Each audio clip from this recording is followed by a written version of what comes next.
हे पितरांनो तुम्हाला नमस्कार करतो. ओम श्री गणेश देवताय नमः. ओम श्री कुलदेवताय नमः.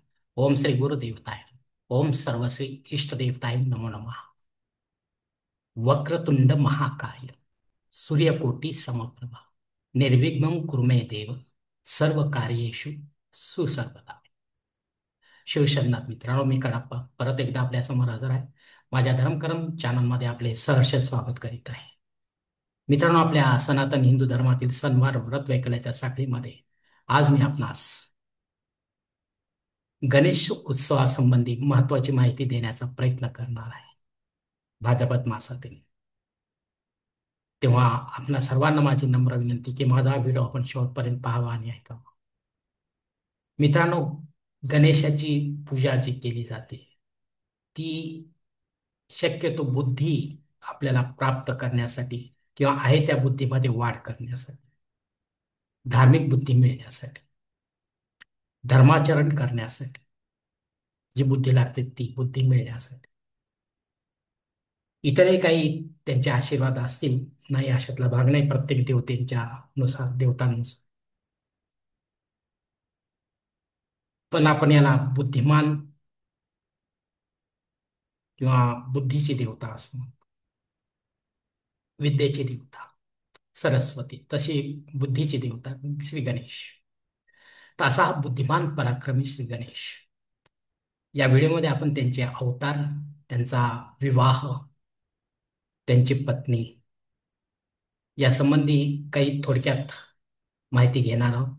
तसेच गणेशोत्सवाची सुरुवात आणि आजचा जो गणेशोत्सव आहे यामधला फरक, याचाही थोडाफार उलगडा मी या ठिकाणी करणार आहे.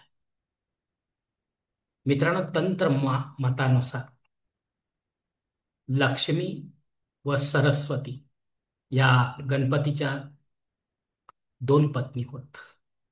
याखेरीज तीव्रा, ज्वालिनी, नंदा, सुभोगदा, कामरूपिणी, उग्रा, तेजोवती, सत्या आणि विघ्ननाशिनी अशा 9 नावाच्या गणेशाच्या या पत्नी आहेत. मित्रांनो, प्रत्येक महिन्यातील चतुर्थीला महासिद्धिविनायकी चतुर्थी असे म्हणतात. हिला शिवा असेही म्हटले जाते. गाणपत्य संप्रदायाचे हे महत्वाचे व्रत मानले जाते. गणेश चतुर्थीची प्रचलित आख्यायिका येण्याप्रमाणे आहे. मित्रांनो, प्रत्येक महिन्यातील चतुर्थीला आपण विनायकी चतुर्थी किंवा संकष्टी चतुर्थी असे म्हणतो. मित्रांनो, श्री गणेशा संबंधीची आख्यायिका अशी आहे. मी याला आख्यायिका न म्हणता ही सत्यकथा आहे असे म्हणतो. एकदा गणपती चतुर्थीचे स्वतःचे आवडीचे मोदक खाऊन गणपती उंदराच्या पाठीवरून जात होता. वाटेत साप पाहिल्याने उंदीर भयाने कापू लागला.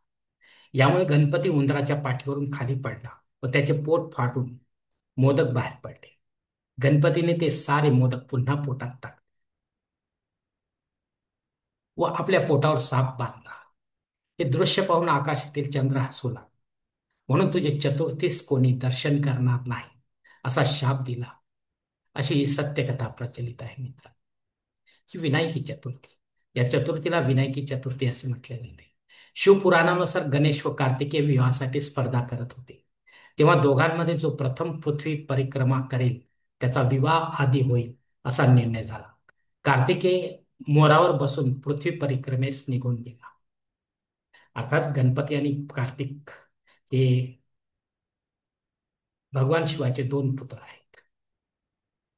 शिवशक्तीचे, शंकर पार्वतीचे. गणपतीने शंकर पार्वती 7 वेळा प्रदक्षिणा घातली पायी व शास्त्रमतानुसार शतवार पृथ्वी परिक्रमा केल्याचे पुण्य मिळवण्याचा युक्तिवाद केला. माझे आईवडीलच माझी पृथ्वी आहे या युक्तिवादात. हा युक्तिवाद मान्य होऊन विश्वरूपाच्या 2 मुलीसोबत, रिद्धी आणि सिद्धी सोबत गणेशाचा विवाह झाला. लक्ष्य आणि लाभ हे दोन पुत्र यापासून प्रसूत झाले मित्र. लक्ष्य म्हणजेच शुभ आणि लाभ ज्याला आपण म्हणतो ते.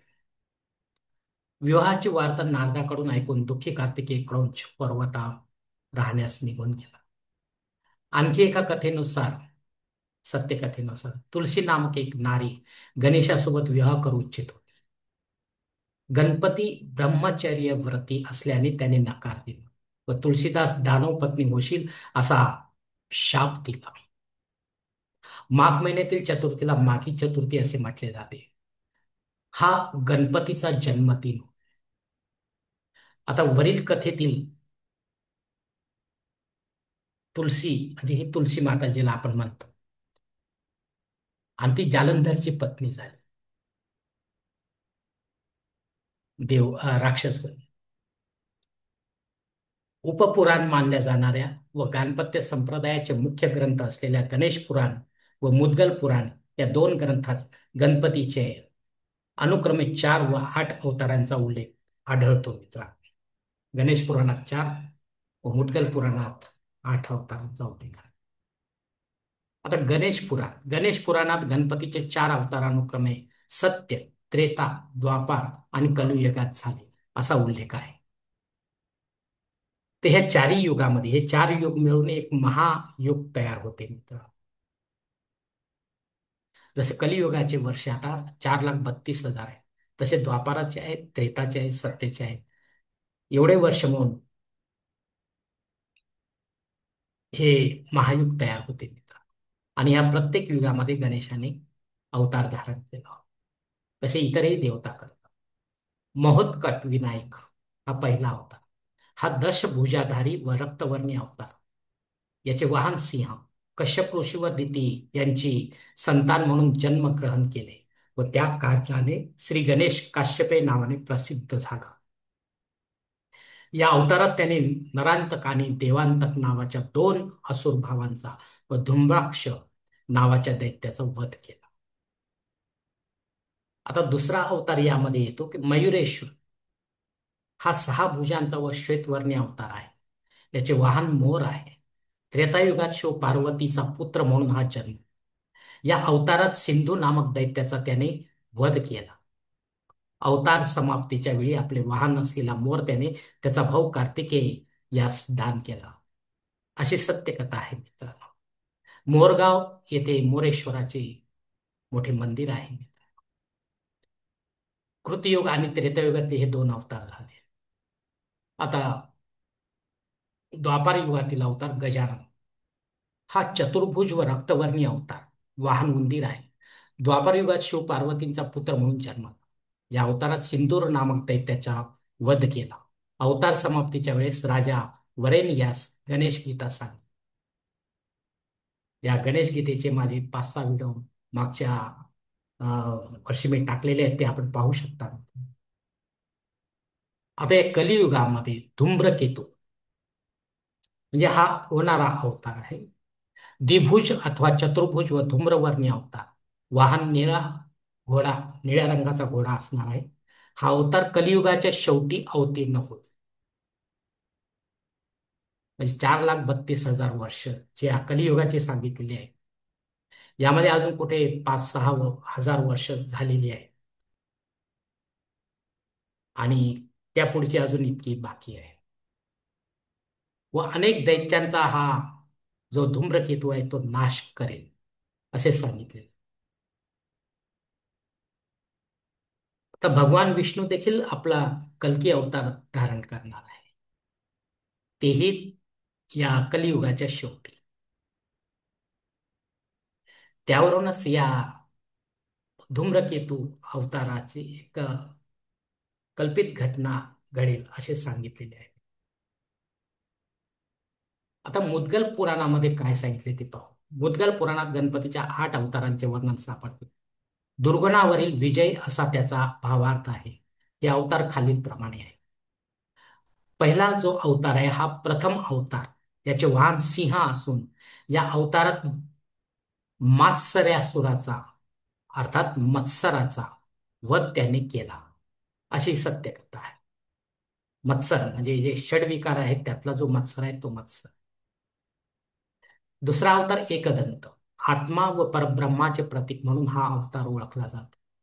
हा मूषक वाहन असून अवताराचा उद्देश मदासुराचा वध त्याने केला अशी सत्यकथा आहे. आता मद म्हणजे षडविकारामधलाच मद, ज्याला आपण माज असंही म्हणतो, मीपणा. तिसरा अवतार आहे महोदर, वक्रतुंड व एकदंताचे सम्मिलित रूप आहे. ब्रह्माच्या प्रज्ञेचे प्रतीक मोहासूर अर्थात मोह षडविकारापैकी याचा वध केला. हा अवतारही मूषक वाहन आहे. चौथा अवतार गजवक्त्र वा गजानन, महोदर अवताराचे अन्य रूप आहे. लोभासूर, लोभ आपण म्हणतो की व्यक्तीला अनेक प्रकारचा लोभ असतो, याचा वध केला. षडविकारातील हा एक लोभ आहे. लंबोदर पाचवा अवतार, ब्रह्माच्या शक्तीचे प्रतीक वाहन मूषक क्रोधासुराचा वध केला.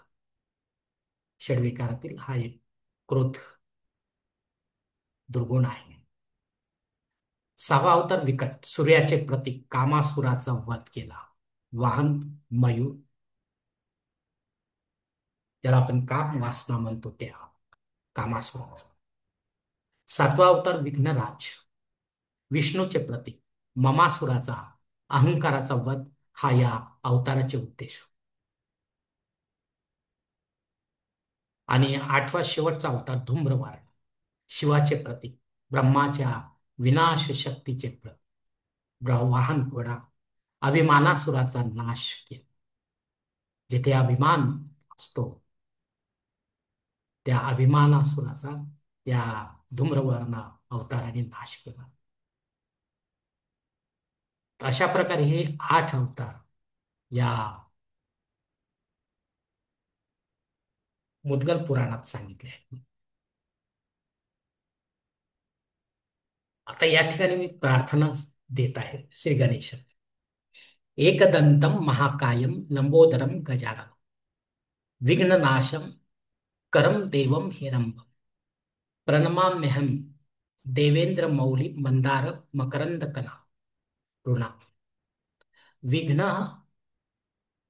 विघ्नम हरंतु हेरम चरणामुपजरेन्नबा, अशी ही प्रार्थना यामध्ये सांगितलेली आहे पुराणात.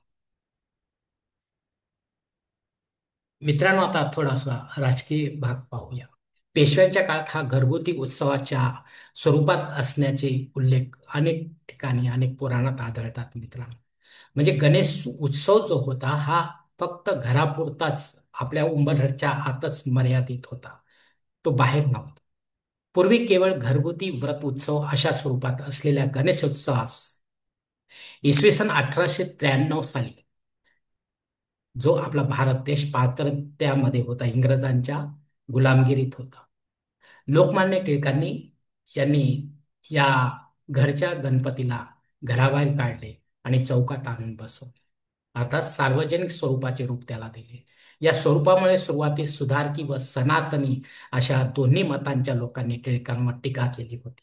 साहजिक आहे, कारण याचा वापर राजकारणाशी करण्यात आला. म्हणून इंग्रजांना त्यांना एकजुटी दाखवायची होती, म्हणून त्यांनी राजकारणाला धर्माच्या व्यासपीठावर बसवले. ते आजतागायत कायमस्वरूपी आहे.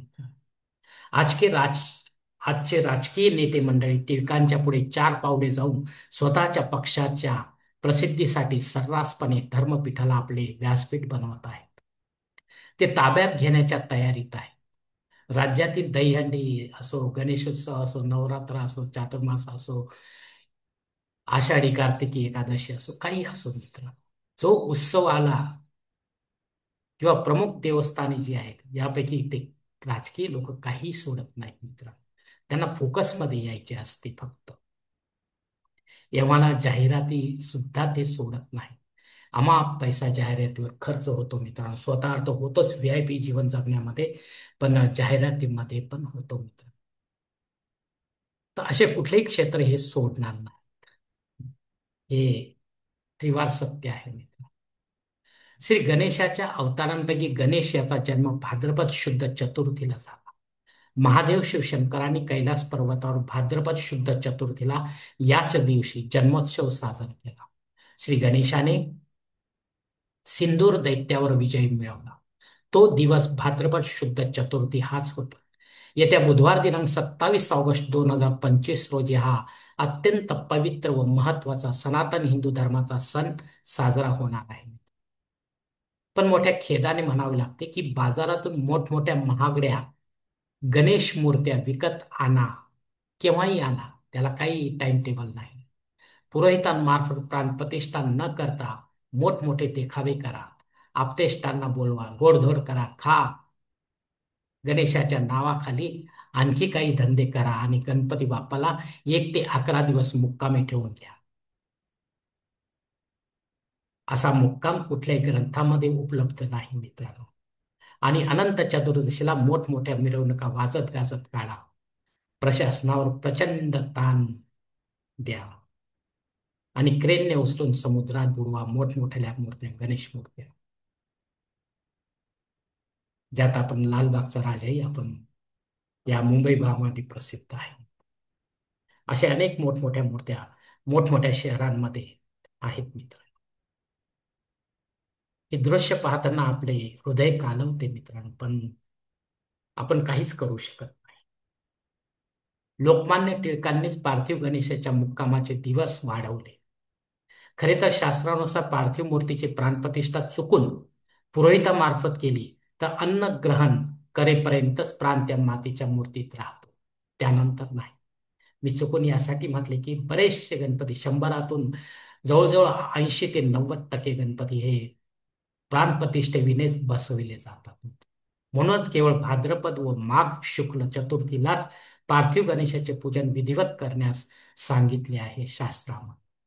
असे कुठलेही म्हटले नाही, असे कुठेही म्हटले नाही की श्री गणेशाचे अनंत चतुर्दशीला विसर्जन करा. या दिवशी भगवान विष्णूची पूजा विधिवत करण्यास सांगितले आहे. कारण अनंत हे नाव भगवान विष्णूचे आहे. बऱ्याच देवस्थानामध्ये, मठांमध्ये या दिवशी सत्यनारायणची महापूजा घातली जाते मित्रांनो. आणि इकडे आपण हौशे नवशे गवशे गणपतीला बुडवायला जातो मित्रांनो. टिळकांचा उद्देश गणेश उत्सवासंबंधीचा त्या काळचा आता संपला आहे मित्रांनो. त्या काळी होता, आता नाही, गरज नाही आता. अनेक दशके त्यानंतर निघून जात आहे, पण आमच्या धार्मिक आचरणात काहीच बदल अजून होत नाही. आम्ही मात्र स्वतःला फक्त नावालाच गणेश भक्त म्हणून घेत आहोत. मोठ्या अभिमानाने आम्ही सर्वजण मात्र राजकारणाच्या प्रवाहात वाहवत चाललो आहोत, भरकटत चाललो आहोत राजकीय नेत्यांसोबत, कार्यकर्त्यांसोबत. पण या गणेश भक्तीचे फळस्वरूप आमचे दुःख काही केल्या कमी होत नाही. कारण आपले कर्मशास्त्र निषिद्ध आहे. हे उघड आहे मित्र. कारण शास्त्र अनेक वेळा आपल्याला सांगते, शास्त्र विहित करणे करा आणि शास्त्र निषिद्ध कर्म टाळा मित्र. तेव्हाच आपण सुखी व्हाल. अर्थात प्रारब्धाचा विचार करू. धन्यवाद मित्रांनो. शेवटी आपणच असतो आपल्या जीवनाचे शिल्पकार, हेच म्हणावं लागते मित्रांनो. आजचा हा श्री गणेशा संबंधीचा जो व्हिडिओ आहे, त्यांचे अवतार, त्यांचा विवाह या संबंधीचा आणि राजकारण, मी याच ठिकाणी संपवते. आपण जर माझ्या मताशी सहमत असाल तर कृपया माझे धर्म कर्म चॅनल सबस्क्राईब करा, लाईक करा, आपले कुटुंब मित्र परिवारासह शेअर करा. तसेच कॉमेंट्स बॉक्समध्ये आपले मत अवश्य नोंदवा आणि माझा पुढील व्हिडिओ आपल्यापर्यंत पोहोचण्यासाठी बेल बटन अवश्य दाबा. धन्यवाद मित्रांनो. पुढील भेटीपर्यंत आपण खुश राहा, आनंदी राहा, प्रसन्न राहा. हरिओम. शोशंभो महा.